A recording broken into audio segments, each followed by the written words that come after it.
Welcome to Coach Bennett's podcast, where every run has a purpose, where kindness is hardcore, where this is about running, and this is not about running, where every starting line is a finish line in disguise, where rambling still gets you where you need to be, where pineapple will never ruin your pizza, and the sodas, adult and not adult kind, are always cold, and where there is room on the starting line for everybody.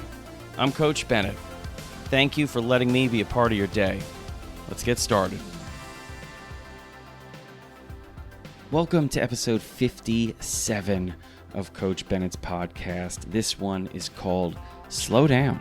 I actually struggled whether it should be slow down with an exclamation point, but I thought that's entirely too aggressive and it's not needed. Why am I yelling? I don't need to yell. Now, if I have to explain this like 50 times, if you have to listen to episode 57 over and over and over again, well, then maybe I will need to change it to slow down. But for now, it's just slow down. It's just very calm, in control, slow down. And oddly enough, it was inspired by the Olympic trials. I'll tell you why I say oddly enough. Because the Olympic trials were fast. They were quick. They were relentless. It was aggressive. And did I mention fast? How fast? Well, let me just tell you about the final day before we get into the episode. The final day of the U.S. Olympic trials, which was this past Sunday, there was a meet record in the 5K, which was the opening event. The meet started with a 5K meet record. And then, and I'm going to forget the order, it doesn't really matter, there was 110 hurdles, meet record. There was 100 hurdles, meet record. There was the women's 1500, meet record. There was the men's 400 hurdles, meet record. There was the women's 400 hurdles, which not just was a meet record, it was also a world record. Thank you very much. So it was just maybe the greatest 60 minutes of track and field I've ever seen. Ever. The pole vault was exciting. We had the triple jump going on. We had javelin going on. There was a lot happening. And it was, like I said, maybe the greatest 60 minutes of track and field I've ever seen. You know what? Let's stop wimping out. It was the best hour of track and field I've ever seen. Yes, period, full stop. Send the telegram. That's what I wanted to say. That's how epic it was. And honestly, it just, I'm still coming off the high of it. Really. It's just from a fan's perspective, from a coach's perspective, from a runner's perspective, just, it was amazing. It was amazing. And there was heartbreak because there are fourth place finishes. There are people who no-heighted. There are people who fouled. There are people who came up short or saved their kick for too late, or just had a little bit too little at the end, made the wrong move, fell down. It was everything you could have asked for in Olympic trials, because that's what it's all about. It's about the ups, it's about the downs, it's about the breakthroughs, it's about the barriers being broken, and it's about barriers being met. And maybe on this day, or this week, or this meet, the barrier is standing. That's okay. It doesn't mean the barrier is going to be there next time.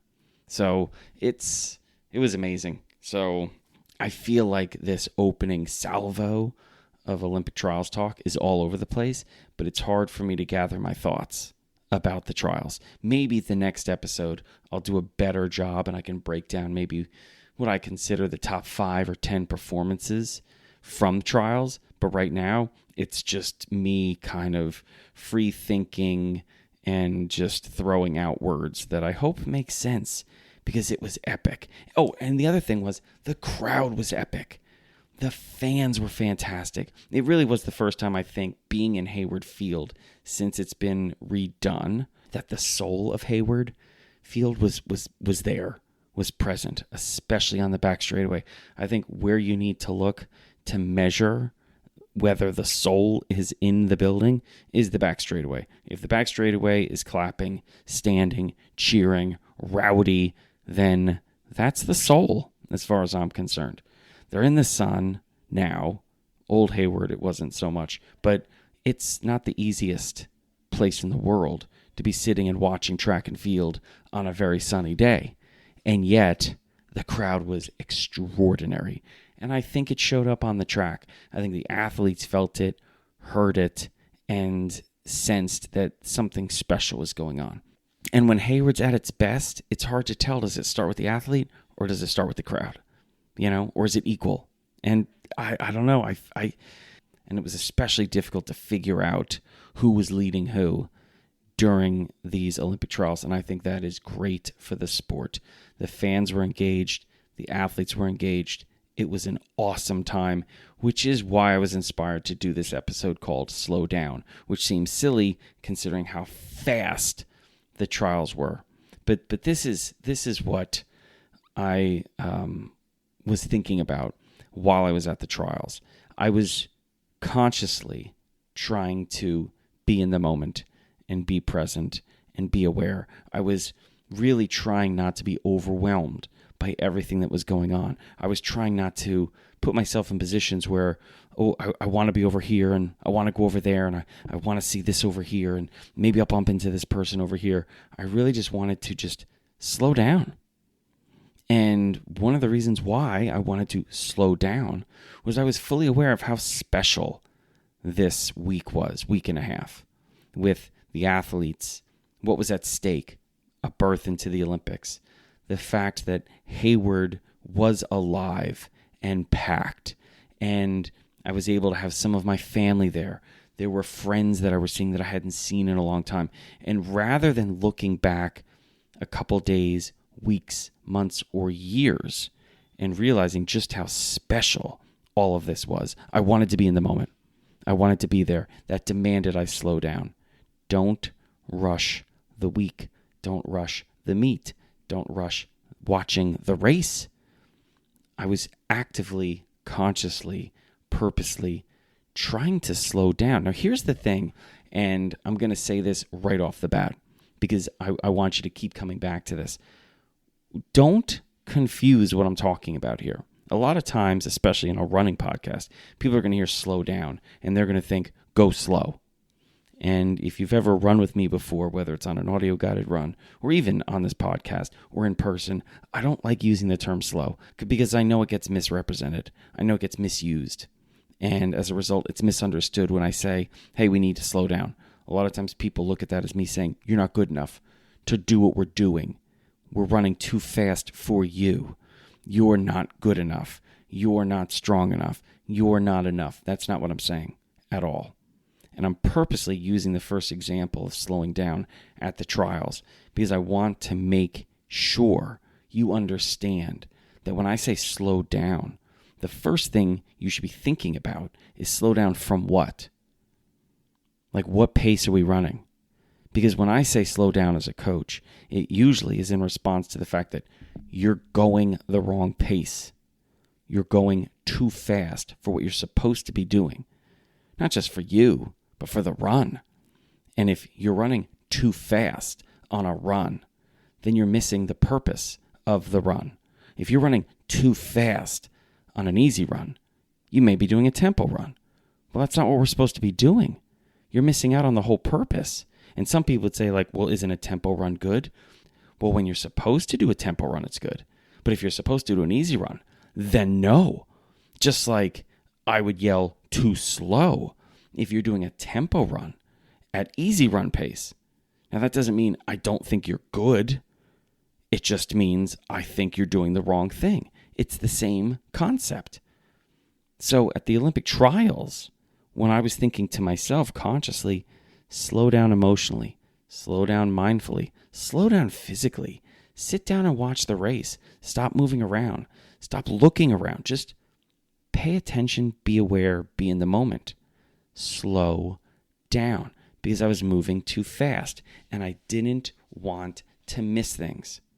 I didn't want to screw up the purpose of the trials for me, which was to be around people that I enjoyed and to support and cheer and celebrate and share this sport that I love. And if I was moving too fast, then I was going to miss things. And I didn't want to miss anything. So it's the same idea as, when I say slow down on an easy run because you're running too fast. but sometimes people get that confused. So this entire episode is going to be about how slowing down is going to make you a better runner and a better coach and a better teammate and a better person. Slowing down is also going to help you speed up. Slowing down, in some cases, is what you need to do in order to move fast. You don't run fast when you're out of control. You don't move as fast as you can when you're out of control. At least you're not going to be able to move as fast, as efficiently, and as purposefully if you're out of control. So you're going to have to slow down certain aspects of you in order to speed up other aspects of you. We're going to get to all this, don't you worry. But it was really the trials. The trials is what set this off, where I thought, I got to talk about this, and I got to talk about it in detail, and I'm going to break it down into different parts. Now, I've been saying this for a really long time. I used to do live events out of New York City for Nike, and on Tuesdays, we would have track nights, and we would go to this beautiful place called Icon Stadium. And on the bus ride over there, we would take about 100 people, and we'd get on school buses, and I would tell the people on the buses, listen, this is special. Icon Stadium is a beautiful place to run, and we're going to have a great workout. And it's really kind of a massive thing to get to be on the track. Most people will be watching professional athletes or track meets taking place at Icon Stadium. They're probably not going to have the opportunity to work out there or race there. But when we were heading over there, we had the opportunity to do it. And I said, guess what? This is a really special night. It's going to be an extraordinary evening. You're going to work out at Icon Stadium. It's going to be great. Don't wait to acknowledge that. Don't wait until it's a memory to realize just how special this evening was. Be in the moment. Every once in a while, slow down. I know we're doing a speed run, but I want you to slow down, whether it's during recovery or whether it's during an interval, right before an interval. Mentally, emotionally, mindfully, slow down and take it in. Look around. Acknowledge the people around you. Celebrate what you're doing while you're doing it, because this is something you're going to remember, and you're going to have a better memory of it if you're in the moment, experiencing it in the moment while you're experiencing it. So I used to say that on the way over there. I said it last weekend when I was able to take people through a very brief kind of fun, like mini track meet on the track at Hayward Field. I said, what we're about to do is extraordinary. Don't wait to realize it. Realize it now. Realize it while you're doing it. It will be a more powerful experience, and like I said, a more powerful memory if you're in the moment experiencing it. I remember going to Yankee Stadium for the first time with my family, my wife and my kids, and I made sure as we walked in that I really remembered what it looked like to walk into the stadium with all of them. As we were heading into the stadium and we walked by the Yankee Stadium store, and I could see the ball field. I could just start to see the ball field, and my kids and my wife were in front of me, and I thought, you know what? This is a moment. Don't rush. Don't look and see if Yankee hats are on sale. Don't run over there to get your hot dog. That's going to happen. Just be in this moment. See them seeing the field for the first time. I'll never forget it. It was great. And I remember a lot of that day because I made sure I was not out of control. I wasn't on fast forward. I was constantly just at normal speed, which is really the right speed. The problem is normal speed can feel like slow because we're trying to move too quick. So these are the types of things, whether it's a graduation or walking out of Penn Station and seeing New York City for the first time or the 1,000th time. At Nike WHQ, we have this track called Michael Johnson Track that's kind of set in a forest. Every time I drive by, I slow down and I look at it because I remember the first time I saw it, how magical it was to see this track that looked like the elves of Rivendell from Lord of the Rings had built. That's how magical this track looks. And I remember bringing my team there, the high school kids that I coached. And every year that we qualified for nationals, we made sure that we would run around campus, do a lap or two around Michael Johnson's track, and then stretch, take some pictures, because it was magical.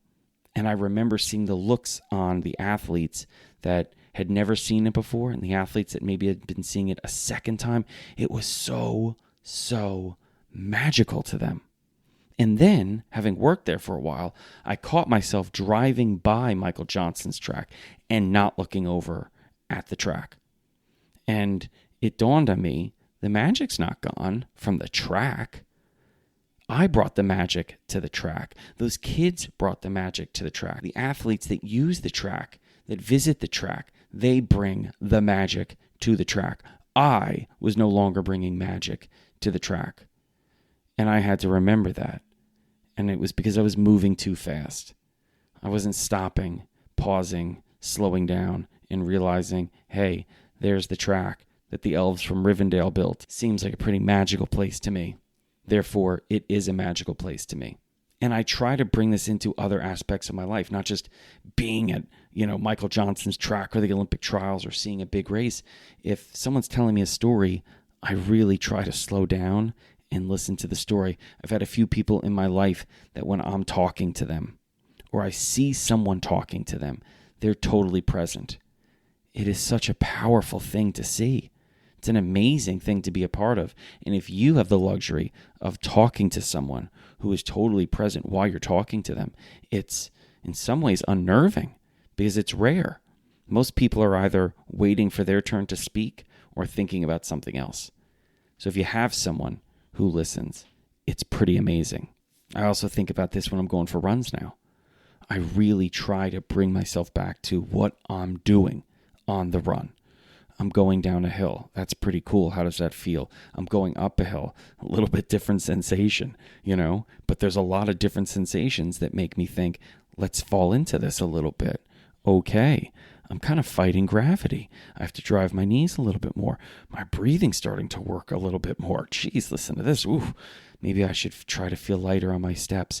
Okay, I can feel my legs pushing off a little bit more as I'm going uphill. It could be when I'm on a trail, a gnarly trail with lots of roots, and I'm really paying attention to I mean, not to overuse the word magic, but it is kind of magic when you're on a trail and your feet know exactly where to step amongst all of these roots and divots and rocks. It's crazy if you slow down enough mentally and mindfully to pay attention to it.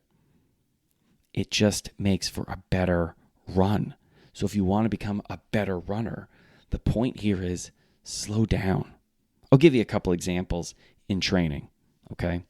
Easy runs. The most obvious thing to think about here is the fact that, most people run too fast on their easy runs. So I'm literally saying to people all the time, slow down, meaning speed, pace, physically of their run. People run too fast. They run too hard. And what happens? The easy run becomes a hard run, and you can't do that a lot. And it's not fun. And it's not something you can do consistently because you're going to burn out mentally or burn out physically, and then you're not going to want to run. Or you can't do the run that you were planning on doing because you're running harder than you should be doing, which means harder than you were planning on doing. And as a result, you wonder, what's wrong? Why can't I do this run? You're running too fast. So then you feel like a failure. No one wants to keep repeating something that ends in failure. So people run the wrong way and they have the wrong experience in running. When really all they need to do is just slow down, back off, chill out. Remember, easy is an effort, not a pace. So that's the physical side. But the other thing is fall into the run a little bit. Understand that when you say easy is an effort and not a pace, that you should be checking in with yourself on how it feels. You should be slowing down enough mentally and emotionally and mindfully on an easy run that you're able to perceive a lot of the things that are around you. That could be nature, could be the trail, could be the conversations you're having.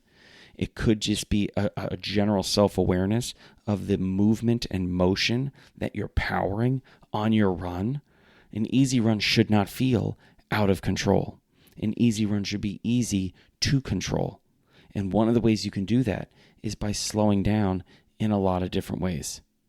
Don't let an easy run be run on fast forward, because there's a lot that you should be getting out of an easy run beyond the physical. Like I said, my favorite definition of a recovery run is basically just from the word recovery, which is to take back, recover those things that were taken from you or stolen from you over the course of a day. That's one of the purposes of a recovery run, to take back parts of you that have been lost or stolen during the day. Recover those things. You can't do that when you're on fast forward. You can only do that at normal speeds. So if you're on fast forward on an easy run, slow down. Speed runs. It sounds weird to tell people to slow down on a speed run. But like I told you earlier, you can't run fast when you're out of control. At least not as fast and efficiently as you're supposed to when you're out of control. Do me a favor, watch some of the sprints from the Olympic trials. The best athletes are never out of control. They are totally in control. They are relaxed and fast and powerful, but in control and relaxed. Believe me, the 10.7 seconds that it takes Sha'Carri Richardson to run a 100 is not on fast forward. She has different stages to that race. She knows the steps that she's bringing down. She knows how it's supposed to feel. She's got different goals for different parts of that race. It is a long race for her. So sometimes you got to slow down in the speed runs. And I tell people this. Let's just pretend we're doing a workout that's like 200 at your 800 pace, 400 at your mile pace, 800 at your 5K pace, and then 400 at your mile pace, and at 200 at your 800 pace. So it's just a pyramid. So I usually tell athletes that when they're running an interval, I want them to imagine they're basically in the middle of the race. The middle of the race. Not the beginning, because guess what? The beginning can feel out of control. Not the end, because the end can feel out of control. The middle, when you've hit your groove, when you're smooth, when you're far enough away from the starting line that you feel like you've got a little bit of a rhythm, when you're far enough away from the finish line where you're not stressed about tactics and where you need to be. I'll tell someone like, okay, if we're doing a 400 at 1500 meter pace or mile pace, I'll say, okay, let's pretend we're on the second lap. Let's pretend like we're on the second lap. If we're running an 800 at 5K pace, I'll say something like, let's pretend we're somewhere around 2.5K. Okay? So when I say that, the athlete usually is like, what's happening at 2.5K? I don't think anything's stressful. Exactly. Be relaxed. Now, it's the same pace, but if I say run this like it's the last 2 laps of a 5K, I'll tell you what, I'm going to see an athlete out there on the track, even though it's the same pace as when I said run it like it's at 2.5K of a 5K. They're going to be tighter, tenser, more stressed, more anxious, running the exact same pace. So what's the difference? The difference is they're moving too quickly, emotionally, mentally, mindfully. That's why I tell them what I tell them. Now, if I told them, I want you to slow down, they would probably panic and wonder what's wrong. Why does coach think I'm not good enough? It has nothing to do with that. That's not what I'm saying. I'm telling you, run the right pace the right way. If you think about long runs, what do people usually do? Well, one of the biggest issues with long runs, I find, with lots of athletes, isn't even the distance or duration from a physical point of view. It's from a mental one. Early on, they're thinking about how much more they have to go, and it's overwhelming. And it gives them anxiety and stress and the lack of confidence and the doubts that come with it because, oh my goodness, we have so much more to go because they've fast forwarded to the end. Now, when you get deeper into the long run, what do a lot of athletes do? They rewind and fast forward, rewind and fast forward, rewind and fast forward. Oh my goodness, we've run so far. Oh my goodness, we have so much more to go. Oh my goodness, I didn't feel good 3 miles ago. Oh my goodness, we've got 3 miles and then the hill comes up. They're never in the moment. It's always about how much fatigue has been built up and how much more they have to give. It's never about right here, right now, unless they're running it the right way, which is run the best K that you're in, run the best minute that you're in, run the best mile that you're in. That's what you need to do. Adjust as you see fit. But that's going to take you having a conversation with yourself. Not a fast one, not a rushed one that's, how are you doing? With someone that's actually there and paying attention, which is that coach version of you. How are you doing? I'm a little stressed. Why are you stressed? Well, we're running, 20K, and I've never run 20K before. That's okay. I think you're fit enough to do this. Handle it. Why are you stressed, though? Well, because we're already 12K in, and it just seems like that's a lot. And there's 8K to go. I can't believe there's 8K to go. I mean, 8K is monumental, and I've already done 12. Okay, let's just do this. Let's focus on this K. How are we feeling right now? Well, right now, physically, I think I'm feeling okay. Okay. How's your breathing? Breathing's good. It's under control. Fantastic. How is your form? Are your shoulders tight? I could drop my shoulders a little bit. Yeah. No, my arms are good. Form seems very good. Okay. Let's just relax, because right now, the way you're running is fantastic. We don't have to worry about the next 8K. We don't have to worry about the 12K we already did. Let's just keep doing what we're doing, because right in this K, you're doing great. And things slow down. Pace hasn't slowed down. It just seems like the world that we're running in, inside us and outside us, maybe has slowed down. And as it slows down, what you realize, you can make better decisions. You can make better decisions because none of your decisions are rushed. You can get the information you need. You can have better conversations with yourself. And then you can make those coaching adjustments that you need. This goes even beyond just the workouts. If you take all of them as a whole, it's the same thing with fitness. I tell people to slow down when it comes to building fitness. Fitness will come over time. It's progression. And progression is often imperceptible gains forward. Imperceptible at times, meaning sometimes you won't even know you're making gains. They're happening.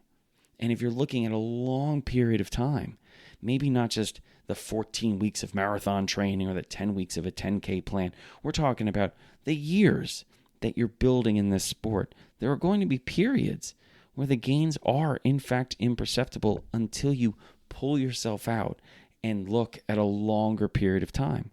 That demands things like patience. And patience is not something that is practiced on fast forward.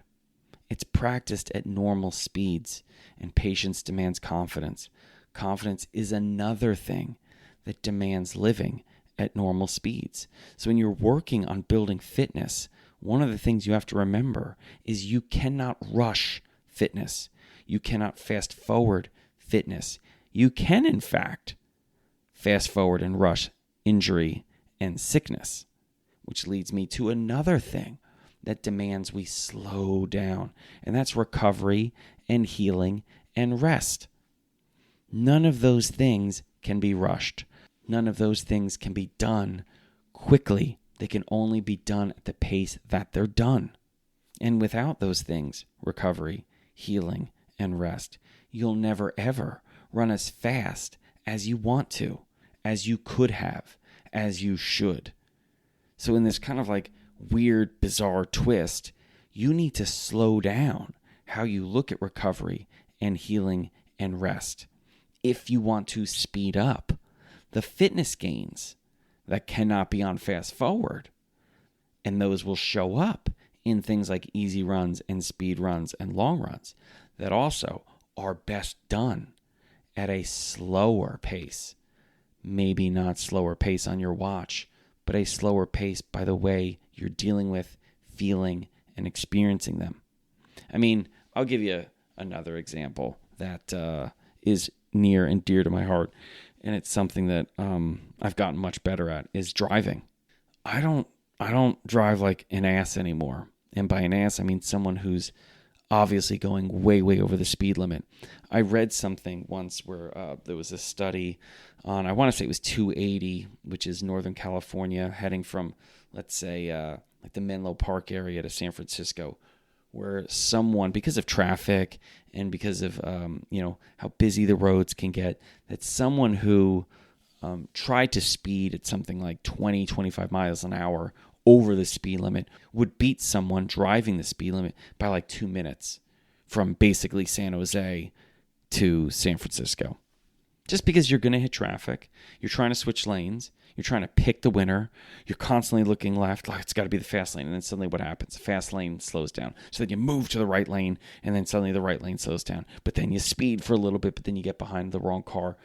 And not only that, the likelihood of accident increases dramatically. It's the same thing with running. You try to find shortcuts. You try to speed through runs that should not be sped through, whether that's physically, emotionally, or mentally or mindfully. You put yourself in positions where you may get hurt. You may have an accident. And in running, that shows up as injuries, sickness, mental, physical burnout. These are the types of things that like you can learn about running from things that have nothing to do with running, like driving. I'll give you another example. I'm walking way more instead of getting rides. So in the past, like let's say this, I'll use as an example, my time in Eugene. There were a number of times where I would normally have gotten an Uber because I'd be in downtown Eugene and I'd have to get to Hayward Field, or I was in downtown Eugene and I had to get back to my hotel. And I just figured, I could sit here and wait for an Uber and then get an Uber. But it's a beautiful day. And you know what I'll do? I'm going to go for a walk. I'm just going to walk. It's going to take me 25 minutes, 30 minutes. I'm going to walk. I don't have to be where I'm supposed to be for 45 minutes. So I could get there early, which is cool. That's fine. Or I could walk and still get there early. Maybe not have as much free time there, but I would have walked through Eugene and experienced parts of Eugene that I haven't seen before. And I'll put my phone in my pocket and I'll just enjoy the weather and I'll people watch. And it was fantastic. There were a few times on the walk, I just got some phone calls done with family, with friends, because I needed to do it. And I felt this would be a great opportunity. I'm on a nice walk. I'm going to take 30 minutes to knock out 2 phone calls. It was great. It was fantastic. So I'm literally slowing down by not taking a ride and walking. This translates the same way into running. I look at like this as the, you got to get somewhere. You got to do it. So how are you going to do it? I look at that with stretching. And I tell people, like, if we're going to spend 10 minutes stretching, let's stretch the right way. Because usually the wrong way comes in with people half-assing it or rushing through the stretching. And it's like, we're going to do this. And by do this, mean take 10 minutes of our time to do this. Don't rush it. Do it the right way. Because the wrong way is going to take 10 minutes. The right way is going to take 10 minutes. Why would you not do it the right way? We're not in a rush, but a lot of people think stretching is like a waste of time, or it's keeping them from doing the workout, or they're anxious about doing the workout. So what do? They rush everything before it. The strides, the stretching, the water, all of those things. And it's like, no, we're giving ourselves 10 minutes, 20 minutes, whatever, to prep. Let's prep as best as we can, as opposed to let's prep on fast forward and miss things. Let's prep on fast forward and not do them the right way. Let's prep on fast forward and potentially sabotage some of the greatness that may be waiting for us on the other side of the starting line. So this is something, the walking part, by the way, not just the stretching, the walking part that I'm really looking forward to incorporating into more of my traveling and just my daily life. So we've got a couple of shops, maybe like a mile away. I normally drive there. I'm going to start walking there in the summer. Is it going to take longer? Yes, it is. But if I can fit that into my schedule, I can do some stuff on the walk, knock out some phone calls, or have some quiet time to myself, and I'm still going to get to go to the store. So there we go. Am I slowing things down? Yes. But I'm speeding up some other things, which is my head, my mind, my imagination, some conversations I get to have with people. And by speeding up, I mean speeding up to the right pace, not too fast of a pace. I see this with my reading right now. I'm taking my time with my reading. And this is the jam that you can get in, especially if you have like a reading habit where you say, I want to read X books a year, which I've been doing for like 10 years now. So in no way am I saying that's a bad thing, but I can sometimes put pressure on myself when I see like, ooh, I'm 2 books behind schedule. And I feel panicked, like I need to rip through some of these pages. And it's like, do I really need to rip through Charles Dickens to catch up to the pace that I had set for how many books I wanted to read this year? Like, is that the purpose of reading Hard Times by Charles Dickens? I don't think so. So I've actually done the opposite. I've slowed down to really soak up the reading that I'm doing.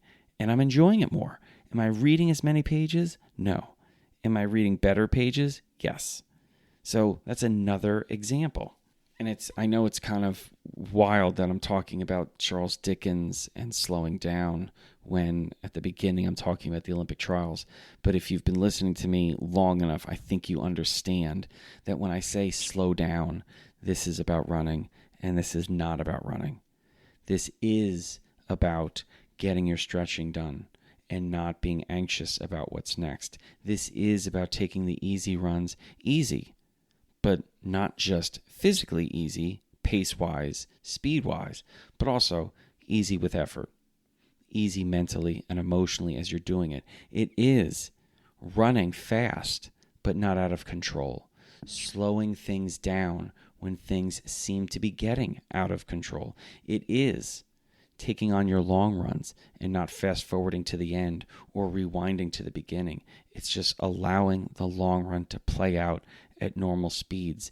It is about allowing fitness to develop, sometimes imperceptibly, sometimes seemingly slowly, but really at the correct pace, as opposed to trying to rush fitness and instead rush injury. It is about recovering, healing, and resting at the only tempo that recovery, healing, and rest can take, which is a very delicate, easygoing tempo that recovery, healing, and rest will dictate, and we will not dictate on the recovery, healing, and rest.